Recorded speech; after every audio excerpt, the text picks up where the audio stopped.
I think everything's here. You never know when your molecules are getting scattered across the galaxy. But welcome to another episode of Men on Track. Episode 2. I understand why McCoy doesn't like transporting again. It takes too long to get my molecules from point A to point B. Make sure you got all your parts, gentlemen. Mm-hmm. Once again, we're back. Gang's all here, and we got Captain James T. Palpatine, Commander Marcus Daystrom, myself, Admiral Looks Good in Red Keith, Audio Arthur, and a special guest from outside the solar system, Paul Atriedes. Formerly of Thanks for having me. Formerly of Starfleet. Today we're going to talk about the Doomsday Machine, another one of our favorites. Original air date October 20th, 1967, Season 2, Episode 6. So we're going to have a few thoughts on the episode and how it continues to be relevant and holds up so well over time. So Paul, we'll start with you. Just kind of give us your overall thought on the episode, and we'll go from there. Well, I'd like to say that this is probably one of my favorite episodes, if my absolute favorite episode, especially since they've redone it. With that, it really does, for me, being ex-military, have that feel of trying to go after an adversary that you cannot beat. Okay. Yeah, that's Is that it? That's it. That's all you got to say. That's all I got right now. For your favorite episode? Come on, man. That's Just so people start. people know, Paul is calling in from the Washington D.C. area, so he might sound like he's on the phone because he is. Yeah. And he's calling through a scrambler because we don't know what he does in D.C. anymore. We do know. That's why he's calling on a scrambler. It definitely is one of the top 10. It's the second one Men on Track is doing because it is such a pivotal episode regarding all the characters. You get a little bit of Scotty, you get a little bit of McCoy, you get a little bit of Spock and James Kirk. We're just missing Uhura, and you get no Chekhov. No Chekhov. Isn't it pre-Chekhov? No, that's the point I was trying to make earlier. The episodes, as they were aired, are not the way they were filmed. Right. So Chekhov ends up in the first. Chekhov ends up in there, but he doesn't show up in all the episodes if he would have. Well, he's not in the first season. He was introduced later. First season, right? Yeah. Well, Paul, I have a question for you because I'm prior military too. Do you remember seeing the episode before you went into the military and then you saw it afterwards? Because my view of it changed. Like what I thought of it when I was a kid watching it, and then after the military, I saw it differently. I mean, do you see it differently? Did you see it differently? I do. Okay. I actually do. And for starships, it's very much like submarines, which is where I serve. I've always gotten the feeling of how tight the crew is in these old Trek episodes and how comfortable they are with one another. With one another, exactly. I think you guys brought it. I'm going to diverse just a little bit back to your first podcast that I love, by the way, guys. Thank you. Thanks. You're welcome. I think it was Mark that said a lot of this, or Keith that said a lot of the communication isn't spoon-fed to you. They don't do a lot of exposition. Kirk really gets into being a captain without having to be, hey, this is what we're going to do. Everybody knows their job. Everybody does what's expected. And Kirk just makes decisions, and that's very much like it was on our submarine. When I was a kid, I would say that my pre and post Kirk, the way I felt about him didn't change. Like he was always that type of commander. But Decker, when I was a kid, like he kind of scared me. Like I viewed him as like if I had like an alcoholic, abusive father, that's what Commodore Decker would be, because he was so emotional and like aggressive and like it was the first time I ever remember seeing a starship captain like crying, and a starship captain that had been Breaking beaten. down. He'd been beaten. Right. Like Yes. he just didn't lose. He was beaten down. Totally His entire broken. crew was dead, and his ship was basically gone. And as a kid, that was a very traumatic thing for me in regards to like what I thought, how like invincible and immortal these starship captains like appeared to be. Like Kirk, I can never imagine Kirk reacting the way that Decker did, but then I don't know, he never went through things like that. I mean, later on he had his own Kobayashi Maru, right, but Kirk didn't believe in giving up. right.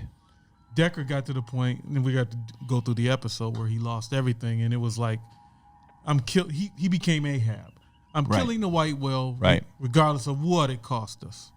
And like I said, we need to do the episode because we start breaking it down. And then post military for me, Paul, like when I looked at it, is that I kind of felt more sympathy for Decker of what it would be like to lose a crew, because as a kid watching Kirk, I never, a crew member here and there or whatever, but it would never entered my mind. It was the first time I saw that. And then post military, it was like, could understand like how you could lose it to the level that Decker does. Like he's just crunched over and in a state of shock because he was responsible for all those lives. And, that's one thing that's pretty universal about Star Trek, is that you make one mistake in command and you're pretty much done. I mean, there's no... Yeah, your career is toast. Yeah, but the stakes are always so high, right? Real consequences. There's real consequences. Real consequences. You make a mistake in judgment or on a mission,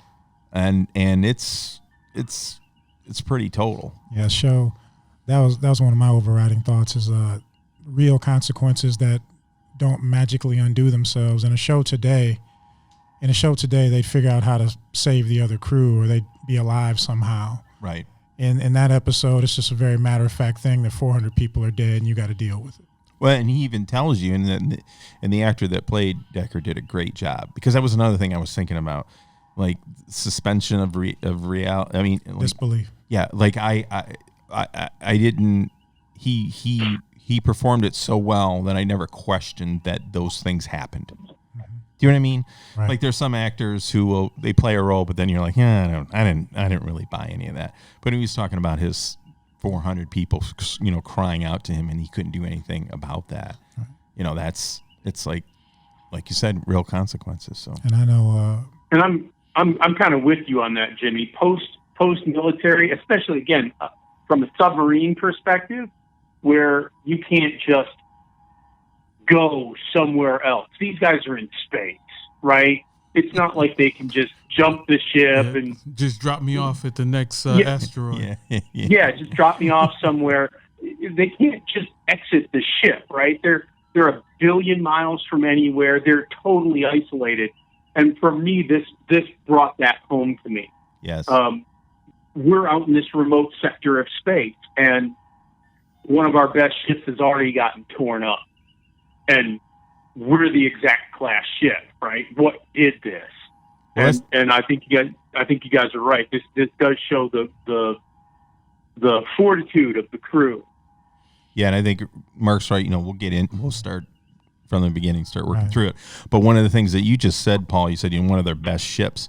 I think if you ranked it's Constitution class, it was the Constellation. Was the Constellation the only one with a Commodore in command? No. Commodore Wesley, Excalibur. Oh. There was other Commodores. That's right. I am great. Can I assume, yeah. Paul, you're a Navy guy. Can I assume if two ships are identical and one is commanded by a Commodore and the other is commanded by a captain, that the service would deem the Commodore commanded vessel premier? So technically, a Commodore is a rear admiral. Okay. If I'm not mistaken, God, it's been a while since I've been in. But yeah, Commodore. We don't really rank Commodores anymore. It goes Captain, Rear Admiral. Rear Admiral. Right. Yeah, Rear Admiral. Which is what they Decker used to be Commodores. So Decker is an which has always confused me on this episode post-military. I'm like, why is an admiral on board a ship? But okay, whatever. It was my understanding that the admiral that went back to the fleet got the rank of Commodore. That was always my understanding. At some points they call them fleet admirals, but yeah, it's like a 1 or 2 star admiral. But if you were gonna, so in other words, if you took those 13 ships and you rank them based on ranking officer, because the ships are identical, that you would probably say in a video game that the Constellation and the Excalibur were the 2 premier Constitution class in starships in that starship class because of the leadership. Right. So if 2 starships came within a zone, right, the Commodore would have rule over what happened. Right. Even though another captain's got his own ship. Right. While he's there and the Commodore is there with his ship, the Commodore makes all the rules of what goes on the planet. Right. The captain can't just do what he wants to do because a Commodore is there. But that just goes to show, and as we get into the episode, I keep saying that we will.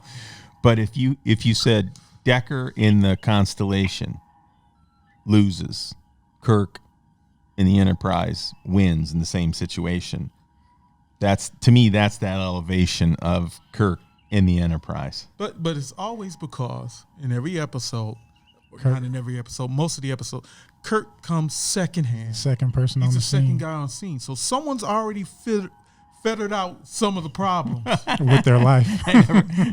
Somebody already paid the price, and Kirk's picking up the chips and going, okay, this is what happened. Yeah. Wow. Let me put the puzzle together that we might survive. Right. So, okay. All right, let's and that's a big thing.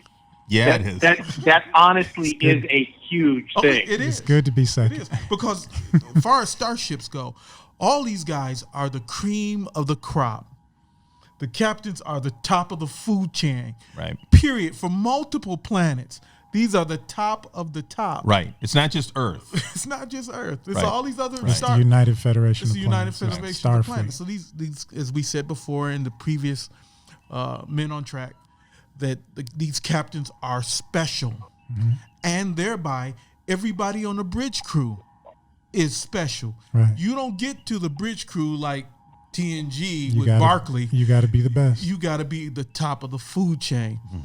So let's delve let's take a step back to the Doomsday episode. So I think when I sort of looked at it, I was thinking there's kind of 4 acts to this episode.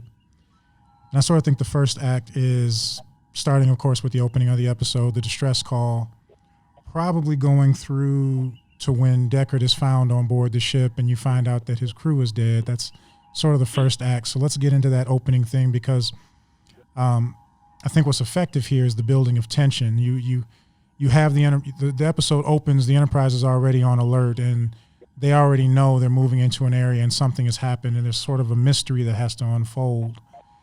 And they do.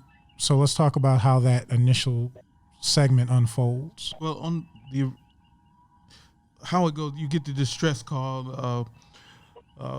Planetary solar system is being destroyed. Yes. And they're getting a call from the Constellation, and it's in Sector L 370. And from the Yeah, I think so. The interior solar system is being destroyed, but the sun is still intact. And Kirk makes the analogy. I think it's Kirk that a nova would have to do this. For the damage to be done to the solar system. A nova would have to do it, but the star is still there. Mm-hmm. Right. So you have this mystery of what has done this. You have a mystery of what has transpired, and 7 planets were recorded that Spock makes mention of last year in that very sector. They were there a year before, right? And they recorded 7 planets, and they're now down to what?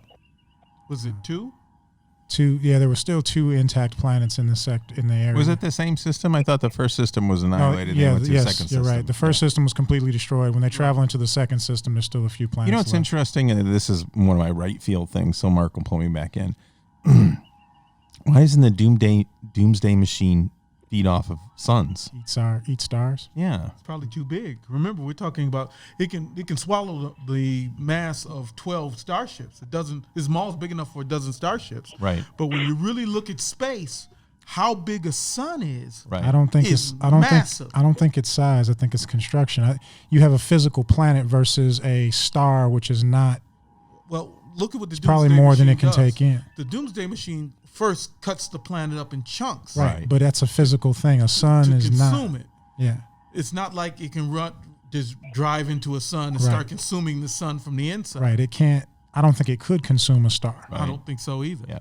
I think. Sorry about that. I just wanted to put that out there because it was like, if you made an automatic weapon that was going to go around, and stars have so much energy, it Right. seems like you. But anyways, it worked well. I'm not trying to redesign it, but I just wondered. Hey, Yeah. it's not. Why not make it eat a sun? It's not a Star Trek conversation if it doesn't get into weird technology This discussion. is not Star Wars. Build a bigger Death Star. That's each right. time. That's right. You said the S word. Oh, I'm sorry. But it was interesting too when I was thinking about when we were watching it that I'm not sure if in the beginning that they were putting anything together. So in other words, there was destruction, and then they heard the constellation, and I'm not sure they were thinking, well, what's happening to the planets was what was happening to the constellation until they started to understand when they started scanning and seeing that the constellation was. I don't know. Did you guys sense that? Did you feel like they were putting two and two together, Paul? My feeling was that their thought was that they went into the system or going into the system, and their focus was on that at first, and then they get to the constellation. And of course, most people would go, well, there are 400 people on that ship. We'll worry about what's happening to planets after these 400 people. Right. The focus shifts. Yep. Well, yeah. So they're coming into the sector and they see the constellation. Right. They scan the constellation. Minimum life support. And Kirk makes a statement about Decker. He said Decker wouldn't leave this ship if there's anything left, Right. He knows Decker. Right. He has a relationship with Decker, and he knows Decker's not the man to bail from his ship. Right. So something's going on. He's not going to quit. We don't know what's going on. Well, Kirk makes a declarative statement. He goes, they were attacked. Red alert. Like he just he's done processing whatever's coming in there, and he just says they were attacked. What I like about this at this point is the supposition we get, again, contrasting things we see today, more newer shows or movies. The supposition is well thought out and is delivered through the analysis of events. Most of it's provided by Spock. Scan the ship. Well, powers down. Scan the ship. Powers down. This has happened. This has happened. Even before they go aboard. And it gives you some sense of the magnitude of whatever they're looking for. You're still maintaining the mystery at this point. You don't know what's done it, but it's massively powerful because, at this point you have a sense of what a starship can do. Well, the communications officer who she provides a lot of supposition as well. She makes a statement that they're picking up a disaster beacon from the constellation. Well, So they pick up the disaster beacon. But that's the beginning. What I mean is that's the beginning of the way they feed you information about the Doomsday Machine is through analysis and scan. Right. So it fits into the narrative of the story. It's not like they're just pulling it out of left field, just giving it to you like they would do now. It's coming from Spock's analysis. It's coming from the communication officer telling you what she's hearing and seeing. And it takes you into this, and it builds the tension because you're like, what did this? Right. What? It brings you into the episode. Right. But I think it also established something like what you normally see. I don't know if normal is the right word, but Kirk will kind of back and forth, analysis. What are you guys thinking to a certain degree? But in this, I think when he says Matt Decker's name and then he says he was attacked and red alert, there was a personal motive to that with Kirk. Like he felt as though his friend was in danger and he started to act. And Kirk always does take action, but in this it seemed like there's a logical progression. Yeah, because there wasn't any obvious threat, but he acted like it. He acted like there was an immediate threat, and that's when he went to red alert. It's a reflection of his. Go ahead, Paul. Kirk is very modern day for me, still very modern day, decisive military leader. He gets all the information he believes he needs at hand and makes a choice. And what I like about this episode is everybody just falls in line with his choices. There's not really a lot of debate. There's not really a lot of, ooh, do this or what I think and what I feel. It's, well, the captain just said, do it. We're doing it. No, Paul, you're right. Like the ambiguity that you would see in some of the analysis is missing throughout this entire episode. Right. So like every time he gets hit, like the communication officer is like, damage to this deck, bam, casualties on this one. In every decision, turn around, come back, there might have been the questioning of orders, but there wasn't a questioning about what the order was. Right. It was whether or not I should execute the order. But it was like there was no ambiguity throughout this entire episode. You see this in some of the police shows now. My wife is sort of into, and you see all these people sitting around and they're throwing their 2 cents out there, and they're trying to rule by committee. And there is no committee. Kirk makes the rules off of the information you provide, like the communications officer. Okay, we see the Constitution. We pick up the Constitution's Constellation's beacon. Then he goes to Spock, and he has Spock for scans. And Spock scans the planet. He scans the constellation, and that information is revert back to Kirk. Right. And decisions are made from the captain. And the rapid development, I think, going back to Jim's point, Kirk knows Deckard. And he has a lot of respect for Deckard. That it's obvious, and Deckard's a Commodore, so Deckard must be doing something right. So when they come across the constellation, and Kirk knows this is Matt Deckard's ship, and this is the situation we're finding, he immediately goes to 10 because he knows this is serious. This is well, Deckard is Pike class. Yes, he is in age. Like he's one of the OG guys. Yeah, he probably looks at Kirk. But my point is, and maybe I'm not getting it through there. So Kirk goes to red alert. Right. Then he hears basically there's nothing in the sector, and then he goes back down to yellow. So I mean, if you did a quick analysis of that, he went to he was talking about Matt Deckard. He saw what happened to his ship. He goes to red alert. He goes, they were attacked. Red alert. And then there's some more dialogue, and then they scan the area, and there's no ships. Then he goes back down to yellow alert. That's what I'm saying. Like, that's where you see in Kirk, like, his reaction wasn't that there was necessarily a threat that his ship wasn't going to need to respond to. He was responding to his loyalty, his friendship to another starship commander. And it's almost like he reacted prematurely, you could say. If you ran through this series of events and said, "Why did you go to red alert?" and then you went to a yellow alert. Well, I wouldn't say that was premature. If I rolled up on another Constitution class starship and it's been blown to hell, yeah, I'm going to red alert too. I want on my shield. I don't know what happened here. I don't know if the Romulans came through, Klingons jumped on his back. I'm going to red alert too.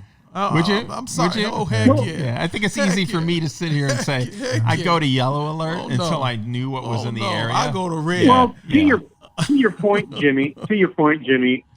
That's kind of what you're saying is kind of consistent throughout, even all the series and even through into the movie. It would seem that Jim knows every starship captain out there. Well, you would think he would, though. There's only a few of them. I don't think he liked them all, though, because there was a time, remember the one episode where he gets put on trial and he's in the bar? Oh, there's some rivalry for sure. And he's like, our class seems to be pretty well represented here. And I know, who was the other Commodore? Commodore Wesley? Commodore Wesley. I don't think him and Kirk saw eye to eye. He liked too much calling him Captain Dunsel and things like that. Yeah, that was a But jab. I think Matt Deckard, because Matt Deckard has a connection to Pike. Like I think when Pike took over Enterprise, I think Deckard took over Pike's previous ship. and then the Constellation came along, and then he got the Constellation. So I think you can only imagine that there was a connection there somehow. These are. Well, they could have come up together. Yeah. I mean, you could extract. in all honesty, they're all about the same age. No, Decker and Pike are older. Yeah, they're Little the bit. Kirk. Yeah. Oh, are they? They're about 10 years. There's about a 10-year difference between in the Kirk and the Commodore. In the old canon for the Enterprise, they say Pike took the Enterprise out on at least 2 5-year tours before Kirk got it. Maybe more than 2 before Pike got his injury and everything. But Right. so these are the guys that would have been just ahead of Kirk in the line of command. They probably, in a real sense, would have been mentors to him. Right. That's what I'm thinking. He would have been on their ships. Yes. And as they retire out. Probably served Kirk, under one of their right. contemporaries on the Farragut. Right. But let's get back to because there's so much in Trek we can do. Well, we're kind of at the tail end of Act 1. We're kind of they find the Constellation and they're beginning the supposition through the analysis, and they're that's what I really liked about it. Again, it's well thought out. They're giving you crucial information without it being contrived, Right. without them finding some magic Rosetta Stone floating in space that tells you all about the Doomsday Machine. You don't know anything more than they do. Right. And that's a beautiful thing. Yes. Right. I hate when you're watching a show and you have all the information and the character you're watching is a dummy. And the flip side of that is I hate when keep going. Keep going. when the character has all the information and they leave the audience in the dark. in the dark. Yes.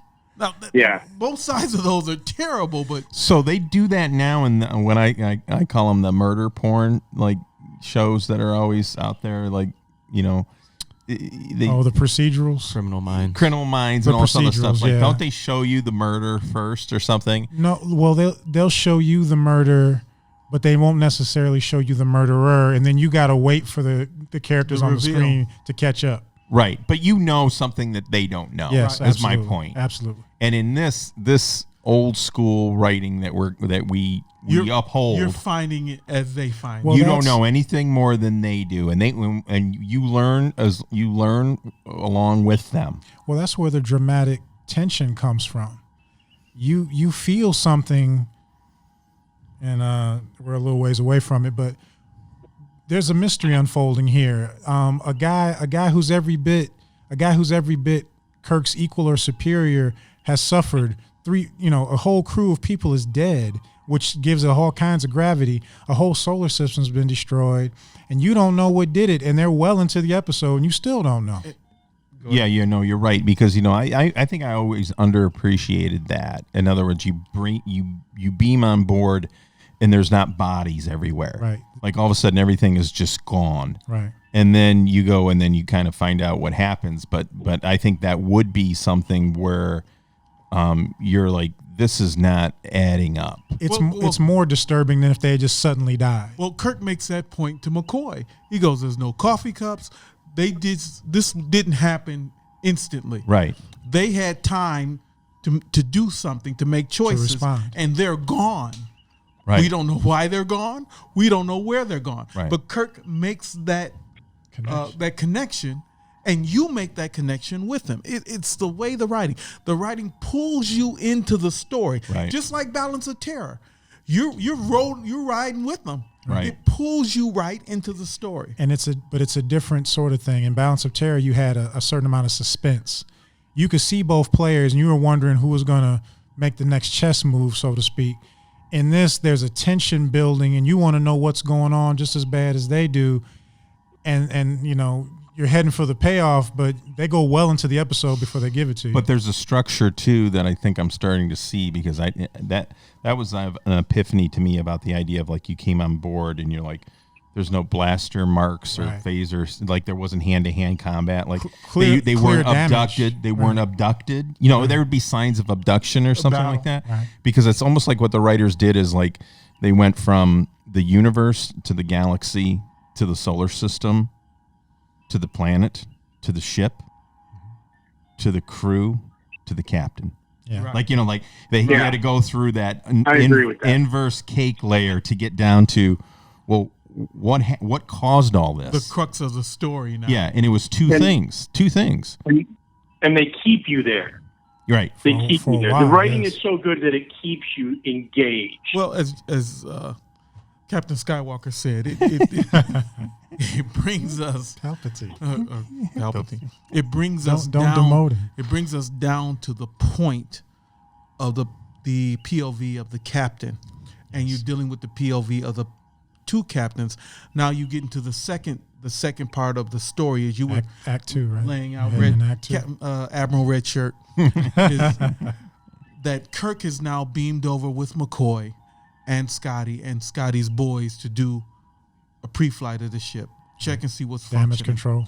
control. See what you can get back up. And as Kirk and McCoy go about looking, Kirk makes the comment that there's no coffee mugs. You know, they weren't abducted. Can I just say something quick about the damage control team? You know, those boys were bad, man. I mean, they were rough. Can you imagine, like, Scotty, like, okay, what 3 guys am I going to take over to put a starship back together again? Right. Or at least to do a deep assessment, figure out. Those 3 guys just, I mean, maybe there was 4, I can't remember, but they had backs. You know, they were like, I don't think Scotty would bring over just guys who No. could assess. I don't think it was. They would have to be guys who could assess and do. Yeah, I'm not sure those guys were on duty. Like, yeah. Scotty probably got a couple of those Guys dudes out of bed. Well, look at what they accomplished. I mean, essentially, and how much time is passing is not clear in the episode, but essentially 4 people bring a crippled starship back online. They fight. They restore shields, impulse, phasers.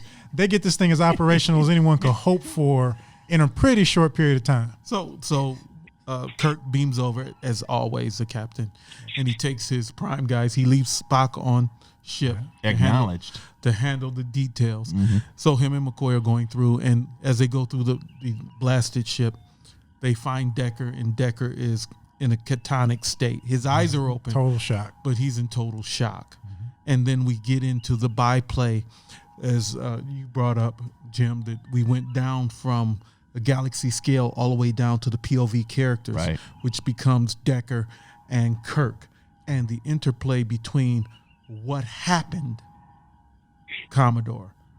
Right. What happened? Because Kirk, the audience doesn't know. Kirk doesn't know.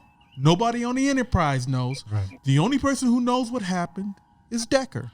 And at that moment in the episode, the tensions hit a point. I remember thinking, it's almost like Jaws. You know there's a shark out there, and nothing's happened yet, but the tension's getting high, and when they find Deckard, and for me, what was powerful in that opening scene where they find Deckard, this is a Kirk caliber guy, right? Maybe even better than Kirk in some respects, more experienced even, and he's broken. He's broke. He's completely broken. Yeah. And the beauty of it is how they explain it. Yeah. Because what you have so far in Star Trek, they've dealt with godlike powerful guys. This is second season. Right. They dealt with godlike powerful guys. They dealt with the Squire of Gothos, guys who can move and transform matter at will. Right. The Squire of Gothos moved the whole planet around. Yes. So you don't know what's happening. And Decker's out of it. So he tells the ensign, play the file, or Scotty, play the files so we can run the logs, right? Run the log so we can see what happened. And as it starts to play, Decker starts to come out of it. Well, that and a little drugs, Yeah. A little drugs always help. McCoy shot him up. There was a couple of things in that scene. The first thing is when Decker is coming around, he looks up and he goes, "It's Kirk. It's Jim Kirk." And he's got that smile on his face where he's like, "That's my friend came and my friend found me." My friend found me. And you're thinking, how this is going to go, and it doesn't go that way. No, because he immediately demonstrates that he's a little bit beyond reasoning. His grief is overcoming. Yeah. Kirk makes a statement earlier in the episode. It says Decker would not give up if he still had life support. Decker's not the guy, right, who cuts and runs. Right. Decker's the guy who'll stand you to your face and go down blazing. Yeah. And this is what we see in the episode. But as you said, that when he comes back to himself and he sees, this is my friend, this is my, hey, I'm cool now. Right. This is my buddy. It's Jim Kirk. But when Kirk starts to question him, and this is a part of the episode that moved me the most, is when Kirk's asking about your crew. Yeah. And then this is Decker's breaking point. It's almost like, where's your children? Right. This it's is not even a Decker's breaking point. He's broken down. Right. He's I'm kind of scanning the episode now, and he's just like drooling. Yeah, he's broken, but the reality hasn't set in really until he voices it to Kirk. Kirk kind of forces him to go back there, and it's tearing him up. Well, I want to give a nod to the director, because there's something in there that shows this contrast between Decker's past state and his current state. Yeah, and that's when they start to play play the logs. Yeah. And you hear Decker's confidence. He's like, First Officer Masada. First Officer Masada reports that the fourth planet is breaking. I mean, just when you hear Kirk's logs, star date, so it is the same in a way, but Decker's log sounds like a guy with 10 or 15 years more experience. Exactly. Just in his log entries, you're just listening to it and like, this guy's confident. Just the way that he says First Officer Masada, he's done this a million times, and it's not that he's bored with it, but he's getting it. He knows his stuff. And he's putting it in the record. He's getting to the nitty gritty right off the top. Exactly. And then you contrast to him sitting in that room. Yes, that's what. And he's got the saliva between his lips and there's tears in his eyes. It's brilliant, because they give you right there the contrast between the man when he started and however many days later, this is what's left. Right. No, wait a second. No, what you just said was very profound. He is a man now. He's not a Starfleet captain anymore. Right. He's been broken down. He's weak Yeah. now.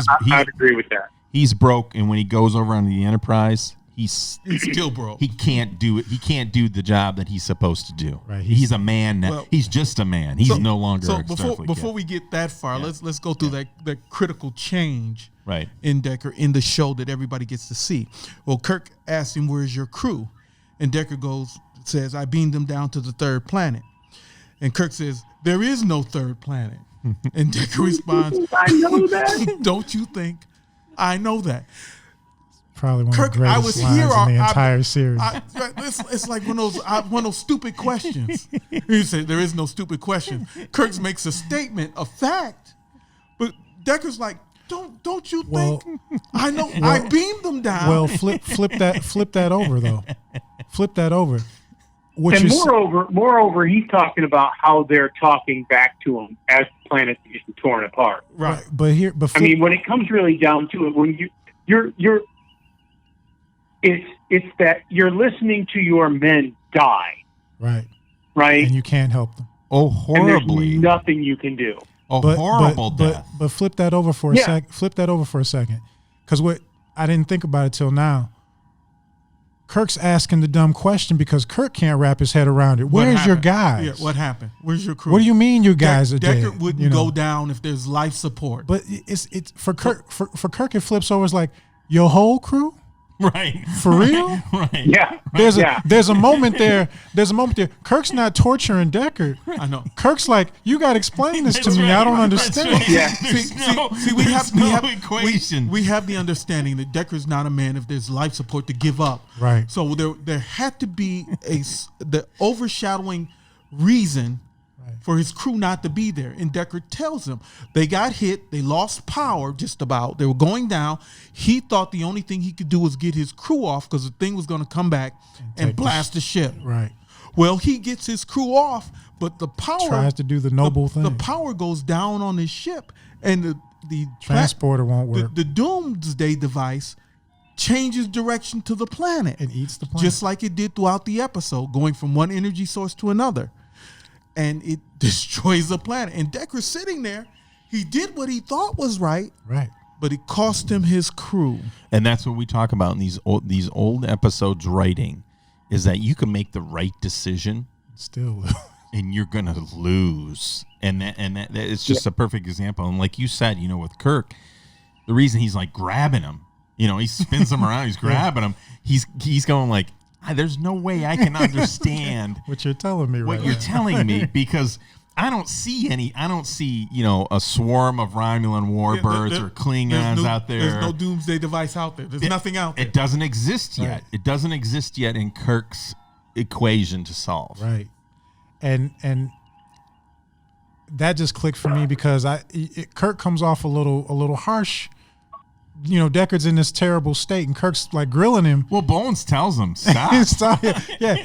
Jimmy's in shock. Leave him alone. Kirk's grilling him, I but thought he was gonna start slapping him. Well, the point you're getting to, Keith, is because when Kirk first gets there, where does he go? Red alert. Right. He's there at a destroyed ship, and potentially his ship is now in danger. Right. I need to know. It's hitting home. I need to know what it's the hitting home. HELL happened. It's hitting because home. I'm going to survive. Like I said, no, you're right. You're second guy there.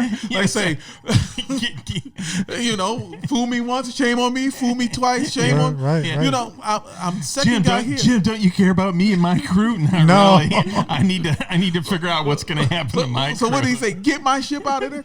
Look, he's second guy. He's trying to figure out what happened. Right. Decker is broken and can't give him. And back to Jim's point, this isn't even one of your peers. This is a guy that's got 10, 15 years experience on you, and it's like, who broke Matt Decker? Yeah, right. But see, Kirk's not spending the time to worry about. See, Bones is thinking of Decker. Kirk is thinking about how do I survive this? No, but that's what I'm talking How do I about. survive? That's what I'm talking about. Kirk's looking at a guy who is tactically He's superior. a guy with a knife walking around and kick Decker's spot. Yeah. Kirk's like, hold up. This guy's been doing this longer than me, and look at him. I got to figure this out right now. Right. So like he asked the question in that pivotal line, don't you think I know that? I beamed It's my one of the people best down. lines in Star I Trek. did what I thought Period. was right, and it blew up in my face. My crew and I is had to dead, listen and to I my had to crew die. listen to them while this thing Tore the planet apart. cut the planet apart. Because consumed them. If Captain Jim T. Palpatine was playing the Kirk role, at that point I would have said, Enterprise, beam us out of here. Get us out of here. Emergency warp. Get us out of the system. We're It's leaving. Should we bring Decker along? No. Just leave him with his ship. Because whoever kicked his, I don't want any part of it. Yeah. So then we find out that 400 people are on the starship, and then 400 people are gone. Yeah. Mm-hmm. And there's a ruined wreck. It's a huge death toll. So we go from there. What is it? Spock. We're in the second act now. We're finally coming to the reveal. Right. And for me, like I said, it kind of hit me like, Jaws. You hear the music. Yeah, but let's go back to that one point. Don't you think I know? I mean, that line sticks. It's one of the best lines because the pain of it. I mean, Right. like what Jim said, the actor who played Deckard, Yeah, he did a good job. he makes this episode. I mean, He was definitely a stage actor. yeah. Yes.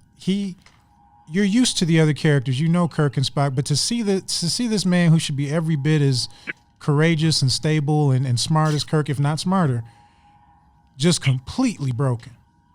And the way the actor carries it off start to finish. And you guys were talking about how you viewed it pre and post military. I was thinking about it. When I watched this episode as a kid, Deckard was just the bad guy. It didn't really click. Right. It didn't really click that there was a redemption story here. Right. That there was a man who he actually is the hero.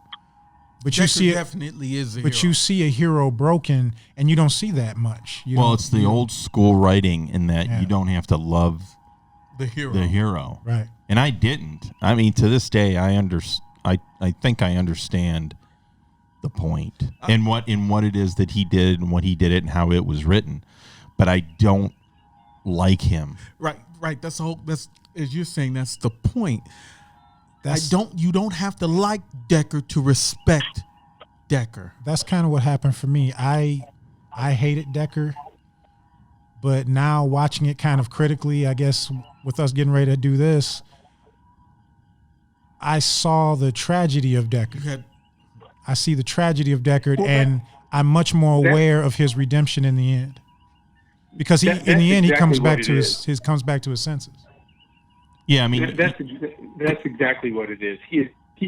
What we actually don't like about it is he's tripped off the deep end, Right. And now is taking over a ship, but that comes later. We'll get to that. But the reason you don't like him, but he's still the hero, is because you're looking at the madness he's taken over right. from He's him. putting your favorite ship in danger now. In danger, Right. yeah. So you see that he's lost it, and now he's got control of your favorite ship, and he's putting your. But let's get into that because there's tons to say about. We're there now. So that's Act 2. the one thing is I would say is that the tragedy of a murder suicide, right? So it's like a murder suicide. In other words, you kill other people and you kill yourself. Right. And this is what it looked like it was going to be, right? He was gonna get the Enterprise destroyed, that ship, that crew himself, and then the planet killer, unless they laid there and played dead, would have finished off the constellation, right? No, So what he chose was suicide instead of murder suicide, but things had to happen for that to happen. He didn't choose that. He didn't come on board the Enterprise and say, okay, I'm going to grab a shuttle and I'm going to do something. So those were the events that happened. So that was, I think, part of the redemption. Let's work our way through this. So they're talking to Decker, and Spock is unable to raise Starfleet Command, and they start to lose communication. Because the Doomsday Machine is coming. They don't know it yet. Has now appeared. Well, they're not there yet. They just know that the interference is increasing. Right. And then Spock says, it looks like we found Commodore Decker's planet killer. Found Decker's planet killer. Right, that's what I'm saying. The Doomsday the reveal, yeah. machine has appeared. And Kirk says, beam up the damage part, the damage control party. Except for Scotty and McCoy and Decker. Well, McCoy and Decker are already on the ship. You're jumping ahead a little bit. Yeah, because they run up there. Well, when it's he sends Decker up and McCoy up, right. And then when they appear, Red Alert is gone because the Doomsday Machine has arrived, and its energy output is jamming their communications. But I remember seeing the reveal now, and I remember seeing it when I first saw it as a kid, and they did it a little differently in the remastered graphics. But I'll tell you, to take like a plastic tube and make it a menacing monster, make it scary. Yeah. First of all, the music is everything. Is everything. Yes. The other thing is how now we start going through the chase and the attacks back and forth. How they got that thing to be so menacing when there was no dialogue, there was maybe a change in direction and everything, but you started to fear. I mean, I started to fear this thing. Oh yeah, this thing's horrible. Yeah, and it's just, Spock says apparently he was attacked by a robot. So it's like the logic is that if it's close enough to you, it's going to destroy you, and if you can get away from it, it'll leave you alone. Well, we do get sort of an information dump before McCoy beams back up. Decker explains that it has a maw big enough to swallow a dozen ships. Right. He's talking about how it's huge. It's miles long. And in his words, if there was a devil, this is it. So, well, even that's great because Decker's description kind of prepares you for something terrible, but the physical side of it and the scale of it compared to the Enterprise makes it even worse. Yeah, but I remember in the first in the first run of the episodes, because in the new the remanufactured remastered, they show the scale of the Enterprise next to the Doomsday. They do a better job of it. They do a better job because I remember it just being 2-dimensional and the Enterprise was in front of it and it was going like there. But here they actually have the Enterprise like passing over the length of it, right? And that's where you're kind of like, oh yeah, this thing's big. Yeah. Well, Kirk also sends up Decker's tapes to Spock to be analysis for an analysis, so he can, like you say, save his ship. The second guy there gets the benefit of all the mistakes made by the first guy. Please record all your mistakes in case you don't make it.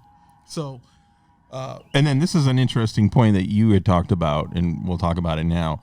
Spock says Sulu has projected its course. Right. And he said it's going to go through the most heavily populated section of our galaxy. But yeah, it's not Earth. It's not Earth. They're not worrying about Earth. Like the writing nowadays, everything is Earth-centric. Right. They want to put everything around Earth. They finally broke that mold with Guardians of the Galaxy and totally removed the show from Earth. Well, yeah. But in this writing, they weren't worried about Earth because it's the Federation. It's Starfleet. Right. But how easy it would have been to been the writer and said, its current course will take it directly to Earth. And it was like, no, they didn't pander to that sort of easy. They just said it's going to go through the most heavily populated, dense population of the galaxy. It's stuck with it's going to do the most damage. Right. It's stuck with what they created because it's the Federation. There's hundreds of worlds and different species, and this thing's going to cut a hole. And that makes it deeper for me. Right. Right. I mean, you guys kind of hit it on the head, right? Everybody tries to make it about Earth now, right? And makes it, well, this is how we'll tug at your heartstrings. Well, in this, we're like billions of people are going to die. Billions of sentient beings are going to die. Trillions, maybe. I'm good as long as it ain't coming to Earth. Mark's the exception. I'm just being facetious. But technically, they could have withdrawn. It could have done what it was going to do, pass through the galaxy, and it may not even have affected much of the Federation. You can't take that chance. There's another great thing about that. Go ahead. No, finish up. Because once they say the dense part of Earth, when it pulls off of the Enterprise, its course is now towards Rigel colony. So they have to do something. And this is why I say that the Decker is a hero, because Spock's plan is to go back and get the captain. That doesn't mean... And then warn Starfleet. That doesn't mean Starfleet will be able to stop it. Decker's obsession causes him to do everything possible to bring it to an end, because if you can't stop it, it's going to go through Rigel Colony, and it's going to wipe out billions of people. Well, I think anyway, you're right. Spock's plan, from the way that I understood it, was pick up the captain, get far enough away from the subspace interference, and call Starfleet. But he also says at one point to Decker when he's attacking it, he said, one ship can't defeat it. Right. So I'm thinking Spock is like, we get 4 or 5 starships, we get around this thing. We keep beating on it. Don't let it refuel until it eventually runs out of power. I mean, right. I don't. Well, Spock's doing the logical thing. Get the word out. Right. Warn the fleet. Maybe there's something they can do. He's done the math and he knows a starship can't beat this thing. Right. But a starship does beat it. Well, because Spock's. But a starship does beat Spock's it. not going to think about. He doesn't. A starship. He doesn't beat it. But I don't think he puts suicide in a variable. You know, he does. He's not going. Yeah, he's not going to put suicide in the variable. No. And that was a mistake. But it's the limitations of pure logic. But there's another great thing about this, and the superiority of the writing. In other shows, there'd probably be an argument where it's like, okay, where's it going? Oh, it's just heading into deep space. Well, we can't beat it. Let it go. They write a good, tight story where you have to do something. You don't have a choice. You have to deal with it. Oh, I don't know. You don't have a choice. No, I think I there are other options. No, but they had a choice. They had a choice. They could let it go, but they made the window so narrow for that choice that there's no way you could have gone through it. That's why. Actually, that's what I mean. I disagree, Jimmy. Okay. I disagree, Jimmy. I'm sorry. I agree in part. I think what really actually happens here is it's not and this is why they made Decker a Commodore, is his descent into madness is official once he takes over the Enterprise. Right. And you need a Commodore to stand up to Spock. Right. Or, I'm sorry, even Kirk. I'm sorry, basically Kirk. And say, I'm taking your ship. Right? And I think from the perspective, Spock didn't factor in suicide because why would you? Right? Well, I'm not going to drop my ship into that when I can go get 4 other starships and take a hammer at it? Well, if you then Decker comes in with his Captain Ahab thing and just eliminates all that choice, and he becomes the one What I mean by Decker is without a doubt the hero. Decker is truly off his rocker, but Decker's attack gives Kirk the opportunity to get the Constellation back online, and they end up double teaming it right then, there. You've jumped ahead. We're not quite there yet. But and then we'll talk more about that, because I think Kirk and Spock talk about in the closing scene that they're going to portray it as a heroic act, that he died in the line of duty. Right. They're going to ignore Deckard's breakdown and deal with the big picture and kind of what he overall. But I don't think that Decker, and we can talk about this, and it'd be interesting to hear everybody's view on it.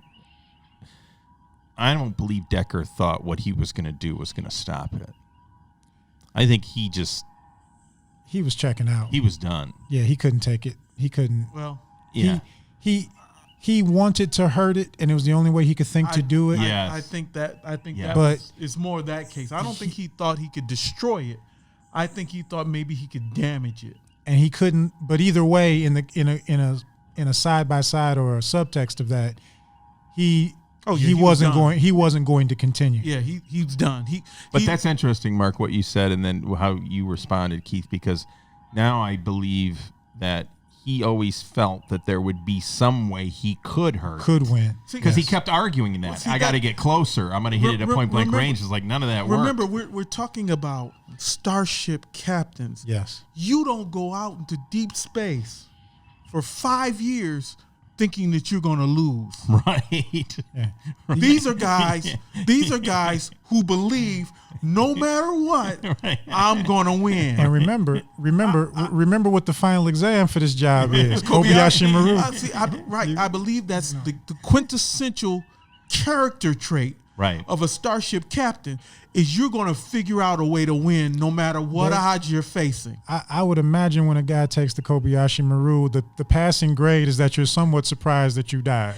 Well, it's it's like Paul. Do you remember the episode? What was it? Is it the Omega Glory with Captain Tracy? Down the drain in 12 phasers, and they kept coming. I'm not losing. As soon as once again, here's Captain James T. Palpatine. As soon as I drain one phaser, I'm gone. I'm going to stand there and drain phaser after phaser. And you're right. That's that starship captain mentality. Indomitable. I won't lose. I will not lose. So when Pike loses his ship and crew, that hurts his character to such a degree. He can't live. There's nothing left but Ahab. Decker. Decker. Thank you. Yeah. There's nothing left but Ahab. I will kill this white whale, or it'll kill me. If it kills me. Yes. No matter what.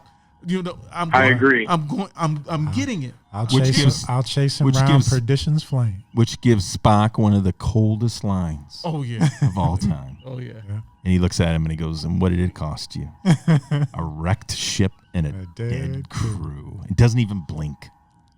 A wrecked ship and a dead crew. Yeah, well, there's a stab in the heart. We're kind of focusing on Decker's motivations at this point, but that's something else to get into. Again, getting back to the crew, I mean, we're talking about it, and I know my overriding thought for this episode is this is very much a captain's episode. Yeah, but the POV character is Decker and not necessarily Kirk. Right, but it's a contrast of captains. It really shows you there's a lot of things that happen in this episode that I want to get into in a little bit, but it really shows you how bad a starship captain is. I mean, ground up, just a lot of little things, ground up. When the Enterprise get hits, Decker jumps on the helm. Decker's like, I can drive the ship. What a great scene. Because I'll tell you, I mean, from a director acting standpoint, storytelling. Okay, so you don't know that Decker is you don't know that Decker's broke at this point. You think that he's remorseful, he's sad, and everything like that. He's on the bridge. They get hit. Sulu goes out of his chair, and both Spock and Decker dive towards the control consoles, and they both hit things to stabilize the ship. And there's a look between Decker and Spock. They look at each other, and Decker has a little smile, and of course Spock is incapable of returning that. But you get this idea that he's there to help. and he knows his stuff. He knows his stuff, and you're like, this is gonna be great. And then flip side, but flip it over. Meanwhile, on the Constellation, Jim Kirk is helping fix the ship. Oh yeah. And there's a lot of little things they do in this episode to show you by the time you hit that level. Yeah. By the time you're captain, you know a little bit of everything. You are something else. You better. You need to. So right. I'll equate to my time in the Navy. All officers that serve as command on a submarine learn. They qualify the boat, right? And not just the officers. All the crew qualifies the boat. So we learn a little bit about everything about how to do something on a boat. So and like I said, this episode is one of the ones that really does bring that home to me when I see everybody doing basically everything. Yeah, and I think also too when we get to it, spend a little time on Scotty. Oh yeah. The guy's just doing. The episode. The writing is so good. Although Decker is a POV character and Kirk is the second POV character, they don't leave out Scotty. They don't leave out McCoy's interactions with Spock. You get a little bit of everything, and as you say, with Scotty's working on the Constellation. Mm-hmm. And Kirk is giving him the orders to do this and do that. And then Kirk calls back when he get the video and he sees the Enterprise is going against the Planet Destroyer. Do we got power? Okay, you got power. You got your view screen. Do you got impulse? Okay, I got you moving. Do you got phasers? Oh yeah, I got one bank. I've already charged bank. Up a bank. And I've always felt that way about Scotty's relationship with Kirk, in that it's the Enterprise is really, in Scotty's eyes, that's his ship. Yes. He's letting the captain use it. Scotty literally loves that ship. Oh yeah, there's an episode where he talks about he gets in a fist fight and they said they insulted they called the captain. Yeah, that's trouble with Tribbles. Yeah, and Kirk goes, "Is that when you hit him?" And he's like, "Oh no, I didn't hit him when he badmouthed you." No. But when they called the Enterprise a garbage scow, and it was like, and even in this, you can see the way that Scotty moves through it. Ship, right. Like he knows what he has to do. There's this job that he's doing. And even if Kirk wasn't there, even if Kirk wasn't giving him orders, he would have done everything that he was going to do. He took the initiative. Tried to pull the ship back online. Absolutely. And even in that, the relationship of the crew as the story goes on, Scotty's relationship with Kirk is different than, say, Spock and McCoy. Absolutely. There's even times where you don't necessarily get the vibe that they're friends. Scotty's a very competent employee. He does his job. He over-delivers. Does he like the captain? You know what? I think I don't know if it's that he doesn't like him as a person. I don't think he likes what he does to his ship all the time. Yes. I think that he thinks he takes risks that he probably shouldn't, and he damages his. I don't like the way you drive my car. I don't like the way you drive my car. I don't like the way, I mean, you're in charge. I like you at the end of the day, but everybody knows, Paul, what is it? Chief of the boat, right? Yeah.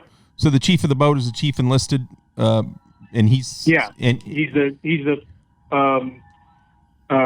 senior most enlisted guy on board. And the captain treats him with utmost respect. All the officers do, don't they? Correct. Yeah, you have to. And I think that's even though he's there more than he's been in the Navy longer than almost everybody but the captain. XL and captain in the XL. And he knows the ship, and he knows the personnel and everything.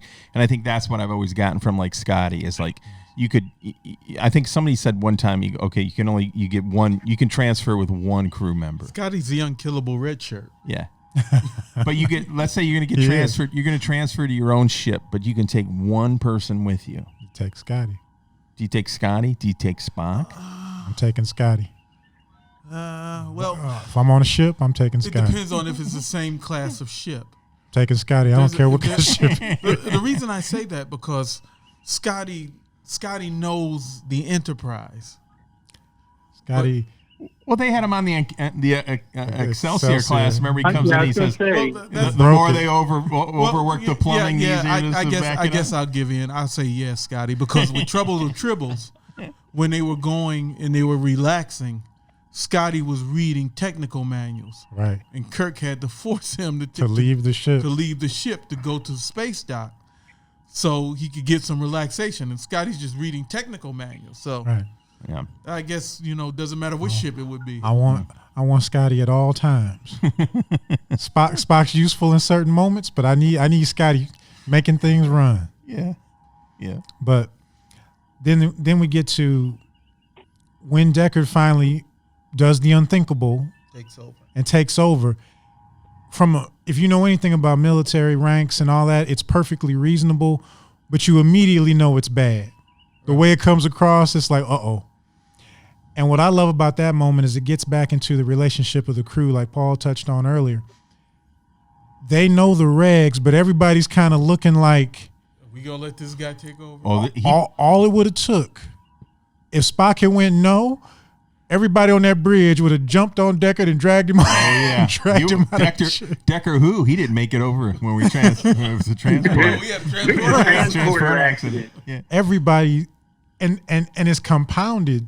But I can remember though feeling this as a kid watching it, and later on I understood how to put words to how I was feeling. Is that prior to this, Decker you felt sorry for him. There was some pathos there. He's pathetic in that the situation he was in, and then when they get hit and he kind of helps and everything, and you're just like like he's there, and and now all of a sudden the pathology. Yes. Like the illness comes out and it's a murder suicide. Like he pulls a gun and he pulls two guns. He puts one gun to his head, and then there's a point where he's actually leaning back in the chair and going back and forth and looking at everybody on the bridge, and it's like he's pointing a gun at everybody. He's daring somebody like that, and you're like, this guy now he becomes like, I'm a Commodore. But he's the enemy. He's the enemy. Yes. I'm not so much worried about this thing I can outrun. It's this unshaven. This not Kirk over here. That is absolutely true. When we look at Deckard and he takes over the ship, everybody is aghast and everybody is now frightened. They kept cutting to Sulu. They keep cutting to Sulu, and Sulu's looking back at him in the chair like, really? We doing this? Hold on. What are we doing? What are we doing? Spock's go it. Yep. The chorus, and Sulu puts it in and Deckard belay that. And another perfect moment. Everybody's looking at Spock like, just this one time, don't follow the rules. Right. But what's beautiful is when McCoy comes back to the bridge and Spock's cold, he's full Vulcan in this episode until the almost the end. He's hyper Vulcan. Yeah. But McCoy comes on the bridge and gives you the emotional outburst you're looking for. What is going on here? Why haven't we hit this man in the head? He goes and he says, Spock, do something. Yes. And Spock isn't hyper. He's hand behind the back. He's parade rest. Yeah. His hand behind the back. Yeah. And he's just got those heavy eyes, where he's just like, well, if you can produce a medical record, then I'll go ahead and do it. But and he's like, well, I haven't had time to do that. And he's like, and McCoy's looking at him like, the one time I need you just to go with the lie, and you're going to sit here and quote regulations and tie our hands. And that's when Deckard goes, Get off. Spock knows. That's when Deckard goes, Spock knows the regulations. Yes. Do you? And again, like Jim said, he's threatening McCoy at that point. He's got a gun to his own head, right. And he's got another gun, and it's just, and that's what the shock is, because they're looking at this and it's like, this is a Starfleet Commodore, even he's lost it again. Good acting and the way it's filmed. The actor, he's leaning back in Kirk's chair in a way that's somehow offensive. Like, that's not your chair. Oh yeah, he was way too comfortable, way too quick. He's sitting in the chair with his leg crossed. He's leaning back. I'm a Commodore. And you just want somebody to snatch him out that chair. That's like Kirk's chair. Get up, and then the way that, bring me the yeoman. Yeah, bring me the yeoman. Might as well go with the whole insult. Bring me Roman, man. But he does a slow 180. Yeah, he's when he does that, looking at everybody like, you going to say something? Right. Are you Like- going to say like, something? who's in charge here? He's challenging them. This is your opportunity to speak up or shut up. This is your opportunity to say something about this. To ruin your career. Who's going to say something? Right. And he takes over the ship. By regulations, he has a right, even though we know he's Ahab now. And brilliant writing, because the threat of the Doomsday Machine at that moment is nothing Compared to Deckard. Yep. Losing your career. Oh yeah, like once again, to Mark's point, none of those people are thinking they're ever going to lose. No. They're thinking that after these 5 years, I get my own ship, I'm going to be promoted or whatever. They're not thinking, well, this thing's going to destroy us. But that guy who just sat down, if I decide to whatever, and he's going to put me on, all you got to do is put you on report one time. That was a Finney or somebody. Yep. Yeah. Left a switch open and Left a hatch open. And Kirk put him on report, and that was it. tanked his career. You're not going to do that. Now I got this guy sitting up there that's, he's rubbing two data cards together and leaning back in the chair like he lives here. like he's driving a Buick from the 1950s and stuff. And like I said, got a gun to his own head and a gun to everybody, and just saying, you want any of this? And you get this real vibe of they're looking at him like he's gonna get us killed. Yes. He's gonna now especially Sulu. I don't know if it was the same take like 6 times in a row, but he's like looking and I'm going Like, really, we gonna do this? we gonna do this? And Sulu's looking between him and Spock, and that's great too, because Deckard finally looks at Sulu and goes, right here, look at me, I'm in command. Yeah. Do what I tell you to Yeah. do. Wow. But that change of leadership on the Enterprise, And it's the absolute loyalty to Kirk. that's true. The crew's loyal to Kirk, but when Deckard takes over, Right. that well-oiled machine starts running for Deckard. Right. They don't gangsay Deckard. Oh, that's right. Yeah, you're right. That well-oiled They machine can't. falls in line, Right. Yes. and they do what Deckard, or try to at least to attempt to do what Deckard wanted, and that's destroy the Doomsday device, which gives us that opportunity for Kirk to revitalize the Constitution, and it's a constellation, and to come back at it. But that scene when Deckard takes over, as you said, it's just upsetting, because you're like, man, we're screwed now, Right. because he's a madman. Right. Right. And they don't have Well, the and you loop. just don't take over another dude's ship. Well, and in this case, By the regs, he can. By the regs, the Commodore, he can. Kirk is isolated. yeah. Kirk is isolated. He's no longer on the Enterprise. Well, Paul, I think I know the point you're saying from a military standpoint, because when Kirk calls back in, they finally clear the subspace. Yeah. And he says, Which and takes us Decker into says, I'm in Act command. He said, well, what happened to Spock? Like, the only reason he Yeah. should have took over command is if Spock was incapacitated or something Yeah. happened to him. Yeah, you're right. It's like Exactly. This is out of character of normally what you would do. You just Right. don't walk. We've had lots of admirals back when I was in the Navy. We had lots of admirals come on board our ship.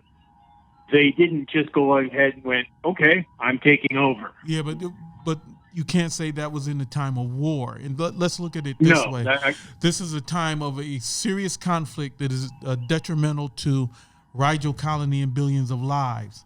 And you have Agreed. Spock, who's the commander, and you have a fleet admiral, a Commodore. Essentially, a battle group commander at least. So it would seem logical that the battle group commander would take over in this crucial area. If they were just going on a cruise, then yeah, let Spock do what he's got to do. Mm-hmm. But we're going against the Doomsday machine, and I've already lost one ship. I'm trying to lose another. And again, here you're getting all this great supposition while all this is happening from Spock's analysis. Spock tells him point blank, no weapon we have can penetrate its hull no matter what we do. pure neutronium. Pure neutronium. Yeah. You know, the impenetrable substance of Star Trek. I don't think they ever broke that. I wonder do you think the Romulan plasma weapon would have done anything to it? I doubt it. Okay. But see, No. that's why I get to the fact of Decker's attack is truly the hero, because I don't think, no matter how many starships they brought, the outer hull. They wouldn't have been able to bring it down without going inside it. And another interesting point, either because it hadn't been introduced yet or because the episodes are shown out of order, no photon torpedoes yet. Right. I wonder what the yield is, because it was 97 megatons that brought it down. The impulse engines are 90. Photon torpedoes have a pretty high yield from what I recall. I'd have to look it up, but I don't think they're 97 megatons apiece. No way. So I think they're on par with old school nukes. Yeah. So where are we in the story progression? We've rolled into Act 3 basically in our discussion.